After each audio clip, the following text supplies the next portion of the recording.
Massive 3 points as new signings shine. Welcome back to Where the Addicks Talk with myself, Luke, and today we've got Timsy, Alan and Dave talking all things Charlton, including the A to Z and tweet of the week.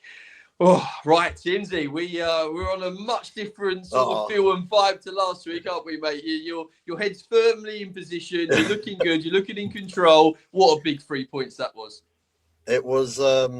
I did not expect it. Did not see it come as last week, particularly the 5-0 thumping with a new management bounce. So I look a bit silly for that. But I think what's come out this week is I think hopefully this is the corner we've turned, like similar to like we did last season, where that game was yesterday. We could tell that the players actually do care, and that last week actually did hurt them probably as much as us fans as well. And one thing I really noticed in the game yesterday was just people putting their bodies back on the line. We made 13 blocks in that game, and I probably look at the Millwall game, I don't think we had a single one. People were putting their bodies back on the line, but it was, for me, the leadership was sort of there a bit because of the signings we sort of made and the changes Nathan Jones made. We had a bit more of that championship experience in the squad, more spread out. It was more balanced. And even before the red card, even though it came pretty quick, there weren't much football played before it either because of the stoppages. But we looked more up for it. Like Lee Byrne was just he was going for any lost calls and just going for anything, and the players actually looked up for it. Yeah, definitely. The red card, you can only play what you're against. So people say obviously the red card helped Charlton, but you can only play what happens in the game.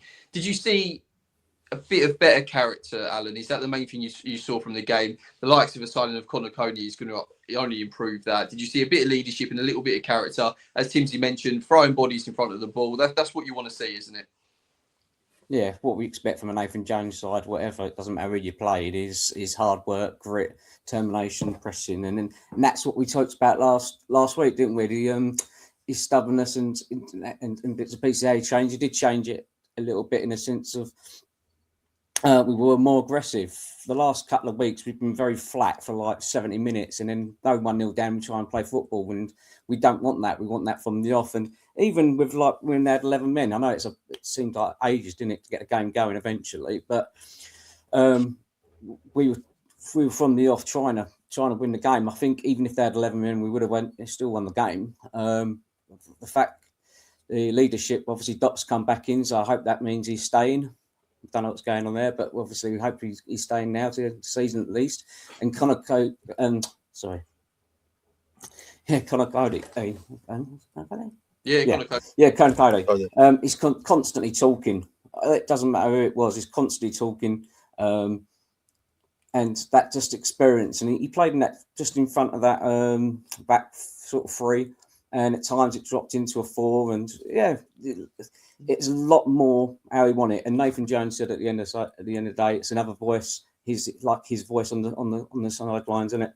After the orders, it's on the pitch as well. Definitely. The signings they've come in and hit the ground running. You look at Harry Clark, Chambers, Dykes, they were all involved, weren't they, Dave? I mean, I don't think Clark's goal should have been disallowed either. No, he was denied his, as he said, his one goal of the season, which he happens to score. But a lot of pundits were saying, that wasn't, that was no way a foul on the keeper, or there's nothing going on in the box. There's no reason why that goal shouldn't have stood. But hitting the ground running. It's good to see like Connor Cody get straight into the team. And actually when the team sheet come out, I was thinking, well, we're playing with 6 defenders. Are we just going to park the bus? But to see him, I didn't see him playing in midfield at all as like a deep holding midfielder. He just seemed to just shore it all up and just put a little bit of composure when we've needed it. In the last 6 or 7 games, we've just looked a bit all over the place, really disjointed. And, obviously that's been down to our big injury issues. Having Amari Bell back, he just he just adds again some more championship quality and composure, and you could see that in the game. Ramsey had a much better game this week. They were all up for it, like you said. And yeah, you know, obviously, I think, you know, Chambers and Clark, they're missing a bit of game time. So in terms of match fitness, they're not right up there. However, luckily, they had a really good run out, both of them, against 10 players. And they just had that little bit more space to bring it inside. You know, that goal that Chambers set up for Dyke was just sensational, that cross that he put in. Mm-hmm. And yeah, it's just great to see them all hungry. You know, I met even Chambers. I remember at one point he ran down the line, and he went in for a sliding tackle right on the byline to win the ball back. And you just thought, this is it. You know, they've obviously got a lot more fight in the team. You know, they know how much it's been, you know, it's hurt the fans and it's hurt them as well, and the manager. So, you know, as much as we get on NJ, you know, Nathan Jones is back. You can't deny his enthusiasm, and that breeds, obviously, when it's in the right area. You know, so yeah, it's fantastic. Definitely. That pass from Chambers for a Dykes finish was beautiful. We have a group chat, don't we? And when the team sheet came out and there was 4 million defenders, it was we were all a little bit, what's going on here? I think Tim's, you even, I think your match must have eluded you, mate. I think you went for a 5-3-3, didn't you? Yeah, it was there were so many defenders, you didn't know what was going to go on. Yeah, but, no, brilliant. Timsy, the signings have really, you know, made a difference, haven't they? I mean, having a player like Dykes, I know he hasn't been prolific, you know, in seasons of the past, but he took his goal very well, and he could be an important player going forward. Yeah, the finish was a very clever finish. He didn't just try and get something on it; he directed it. He put it the opposite way to the keeper, way the ball came in, right across the keeper. And it's just a tidy, clever, like experienced finish. And not just important for himself and like what he can do with his time here, but what he can probably pass on, and the knowledge he can probably teach like Miles Leeburn, who is pretty similar in stature. And to give Leeburn also that competition for a place, even though they both did start, because we do have a growing, getting fitter Matty Godden, which showed some sharpness when he came on. Yeah, he's I think it's important for Miles Leeburn to have someone around like that in the camp, on the training field, pushing him, showing him how to make that space, how to be a little bit more clinical and clever, and passing that experience on to the younger players is going to be quite really benefit. One thing I do want to say about Cody, one thing I spotted was his constant talking in the midfield where he was, but when we started playing it backwards, I think it was Doc who played a backward pass. He was raging, like he was saying, "No, we've got to get it forward, pass it forward, like give it to me, pass it forward." And like that's what we sort of been missing a lot over the last like 3 months, maybe, where someone's like driving that team forward, not always playing, even if it's not comfortable, not always playing that safe pass, but like being direct with it, being clinical, believing in himself. And he seems to be bringing that to the team, which is probably more important impact than him just being on the pitch. Someone who can believe in the players and actually have that leadership. We haven't had that for quite a while now, especially in the middle of the park. So yeah, I think with Cody, it's more than just a player we're signing. It's someone around the dressing room, as something NJ say. It's sort of like it's his arm on the pitch, it's his mouth on the pitch, and we've really needed that sort of leadership and guidance on the pitch itself. Just Nathan jumping and shouting on the sidelines, and if you can't get his message, hopefully Cody can get it across. Yeah, I noticed Connor Cody. If you look in the replay of the Miles Lieberman sending off, the guy was going to literally just cross it in, and Cody knew that he looked, Mavadimi to his right, he stepped in, and when the cross come in, he got ahead of Mavadimi, he got the header away. It's just knowing where that experience of knowing, there's a bit of trouble there, I'm going to go stand there. Nothing's happened, and he obviously got it away. And for the actual goal for Chambers, it was mid-air, and I screamed, goal, because you can see, as long as he got a head on it or a foot on it, it's absolutely superb. Beautiful goal. And I think if that was in the Premier League, they'd be showing that over and over and over again. If that was like Bernardo Silva doing that for Haaland, it'll be like, what a goal! What a goal! Yeah. But, Yeah, what I like about Dyke as well, he just seems to have that. He manages his game time really well. He's always a constant presence. So like you were saying, Timsy, about Lee Byrne can learn a lot off him. I think he can, because he's not. Sometimes Lee Byrne, have some puffs and he's in the wrong area, and obviously that's down to experience. He's going to come on. But yeah, that's what he's obviously up for the fight. He is really wanting to get that spot on the plane to America for Scotland. You can see that he's got, he really has got that fight to do that, Dyke. So yeah, Lee Byrne was brilliant too. A bit of rest. Yeah, Let's hope he's not injured too much. Window. It's been a brilliant window so far. We've had some outgoings as well, haven't we, Timsy? Apter, Tanto have made way. What do you think to them moving on to only obviously loan moves, but mixed feelings a bit. I think Tanto, I don't know how that's going to go in the future, to be honest. Depending on what we do further in the window, because we're gonna want to push on. We ain't gonna want to stand still. And if Tanto's 26, unless he has an outstanding loan window, I can't see him being here maybe next season. Now, Apter's a bit of a different case, much younger, 22, I want to say. Obviously, he's been frustrated with game time.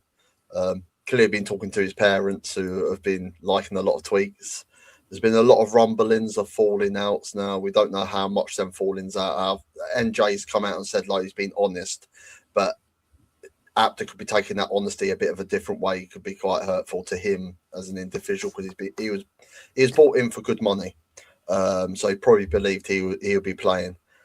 Has it been a bit unfair for him? Probably. I don't think anyone. He won Player of the Month and then been loaned out.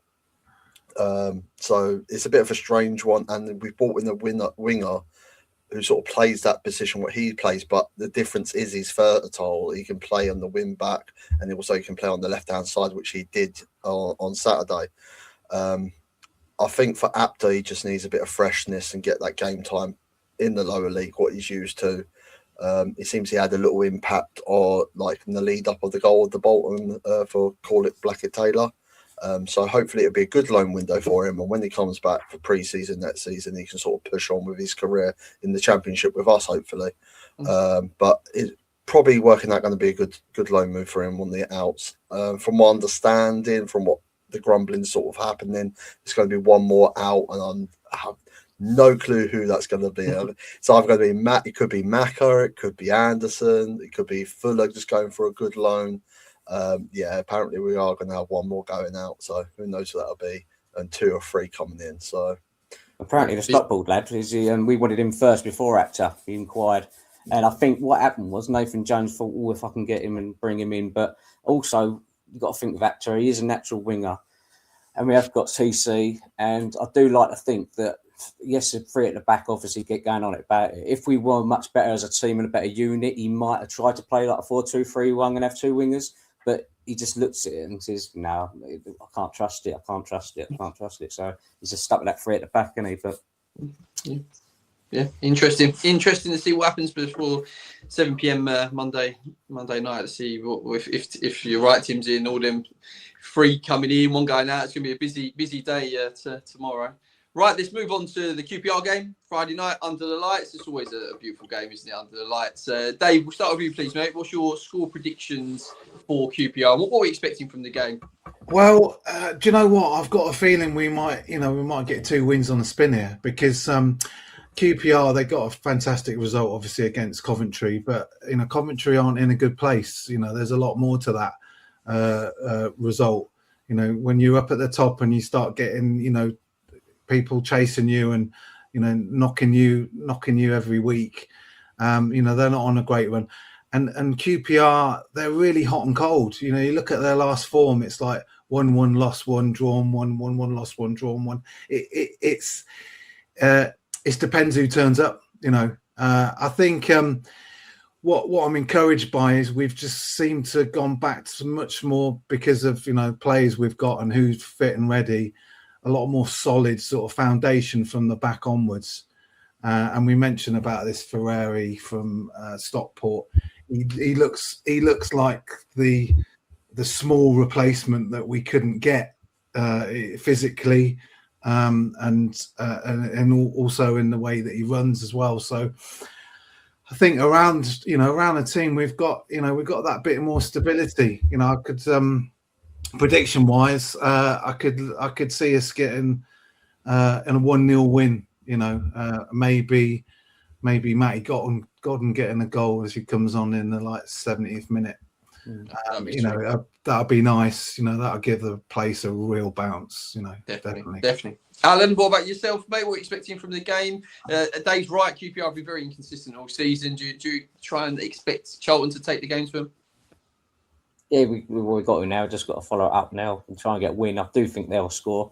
I think it'll be about 2, maybe 3-1 Charlton. I think that win up at Leicester's giving us a bit of confidence, getting players back. Godden looks very sharp, so we now got options off the bench as well. TC's getting a bit of a rest. So yeah, I think that I'm gonna go 2-1. So I mean, back-to-back wins that would change the mood completely, wouldn't it? But the main thing is, we've obviously, if we do get a point, please don't panic, Charlton fans. God's sake, I can't have the meltdown again because we haven't won a game of football. One thing I will say, Platty kindly dropped a message in just to say, because we've been looking at the longer picture of how our form's been, and going into this match, so we're 2 wins, 2 draws, 2 losses in the last 6 league games, and so's QPR. So QPR are also 2-2-2 as well. So we're going into this fixture and sat the same form as each other, and we're at home. And when the home's bouncing, which I think it will be, and especially if Godden gets a goal, I was really if he would have scored yesterday, I think the away section would have went mental. He looked really sharp when he came on. And he was only just offside for the disallowed one where you put in the back of the net, but the finishing on it was just clinical off the off.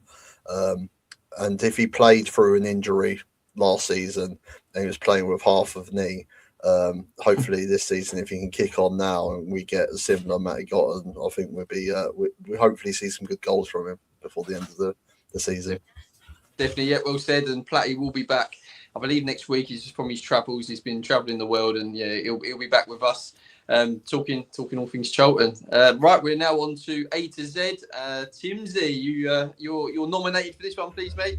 I'll give a little good, the good, bad, the ugly, like we have been doing. So probably the ugly is Lovic Negro, who joined us under Chris Powell, is one of the players who just turned up. He wasn't aware of. He just turned up. From the understanding of the emails at the time, Roland was actually sending suggested formations and team lineups for him to play. And when he turned up, he played the next game. It ended up being his only game he played. And the next summer, he came on the January. Next summer, he went back to UPES, where he came from, for a season on loan. And then after that, he went to the Hungarian league, to a team I can't pronounce, but he did actually win the league with them in Hungary in the 2017-18 season, and he actually played for Hungary for 48 times. He got 48 caps for Hungary, so there must have been a player in there somewhere. We did not see him. We did not see it at all. Absolute terrible. Completely lost. He was tiny as well. Absolutely tiny frame, tiny person. The bad, probably Lee. I'm going to try and get the name right. Novak. Who signed under Russell Slade, I want to say. Awful season. That was a terrible season. That was. At the time, it was still under Roland, and they were like, we were crying out for a manager with experience in the league, and they were like, here you go, here's one. And it didn't go well at all. He'd done, let me just double check, I think it was something like 31 appearances, 2 goals. Yeah, he didn't offer much. He was like running in treacle the whole time. And then we go on to the good. So Gary Nelson, or Nielsen, shall I say, he'd done 185 appearances, 37 goals, left-footed striker. Could play on the left wing as well. It was a bit of an early timeline for me. I didn't really see him play live myself, really. But he's still around the club these days, and he does a lot of appearances with the ex-players association and everything. Still loves the club. But yeah, good, all round good guy. Yeah, I remember seeing him quite a few times, Timsy, and he sort of epitomised what we look for in like a Charlton player. You know, gritty, never give up, chase a lost cause, and he'd create a goal out of nothing. He really would. So he became a real sort of fans' favourite. And then Brilliant. probably the be on the end of N is probably Sean Newton, which was right around my era. Was either from 93 to 2001, a Charlton player. 280, I want to say 85. I should double check my stats. Appearances, 27 goals, I want to say. He was a midfielder player. He did very well for us in the old League One division. Didn't do too well when he went up to the Premier League. We sort of replaced him. We brought him better with Jensen joined us. So he sort of dropped out of favour. The first season when we went up in the Premier League, he was injured, if I remember rightly. And then we dropped back down and he played the next season for us when we went up in 98.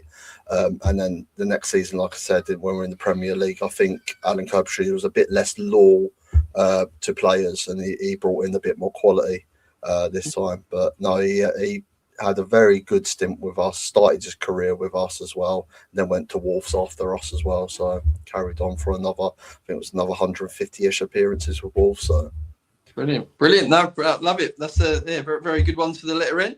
Right, we are finishing on Tweet of the Week, as we always do, and it's a quote. It's a quote from Nathan Jones, what he said to the fans as he went to the packed away end, and he went over and he said, "I'm sorry for last week." And it really does show the connection between Nathan Jones and the fans. Alan, I know you've always backed Nathan Jones, haven't you? Even through the loads, you've always backed him, and it really is important between the connection between the fans and the manager, isn't it? Yeah, it is, and obviously considering we had opportunity to put his hands in his pocket and sort of fight in the car park, obviously the fans that criticised him, and having Nathan Jones a bit of passion, that's what we're dying out for. But yeah, obviously he was with us when he in his younger days as a youth coach, and he won it with Nick Pope, didn't he? That era, but so he knows the club, he knows what we're about, he knows what we've been through. Yes, he's going to get it wrong. Most of the time, he gets it right. But obviously, he does take it to heart when, obviously, results don't go his way and the fans start calling like we do. Obviously, we'll have an opinion, but we can't give an opinion to Nathan Jones. It's how he wants it, and everything has to be rosy. But he does take it a bit to heart. But obviously, he just wants, as I say, everyone under the same umbrella. We love him. All's forgiven. Get a left-sided centre back and something else in the window, and hopefully we're in the Championship next year. But I'll be there. I'll be there Friday night. Be there. Yeah, definitely. It's important. Definitely important to have that connection between the fans, and he's a passionate guy. He wears his heart on his sleeve, doesn't he? Well done, boys. Thank you for a great conversation as always, and thank you everybody for watching at home. Please like and subscribe, and please get involved in the comments below, talking all things Charlton.